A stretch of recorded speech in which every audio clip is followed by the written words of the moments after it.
Sizə bir ekonomik külçə resepti verəcəyəm. Hər gün edəcəksiniz. Çünki çox az ərzaq gedir. Resepti videonun açıqlama qismində yazacağam. Siz hələlik mənim bu Qarabağ kətəsinə baxın. Düzdür, biraz içliyi tam səliqəli olmayıb, amma inanın ki, o qədər dadlı idi ki, külçənin də yumşaqlığı göz qarşısında. İllərdir külçə, bulka edirdim, amma tam ürəyimcə olmurdu. Çox ağır və bərk olurdu.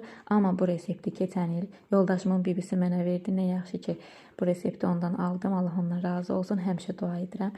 İnanın ki, möhtəşəm alınır və mağazadakı bulkalardan və yumşaq, yəni külçə olur.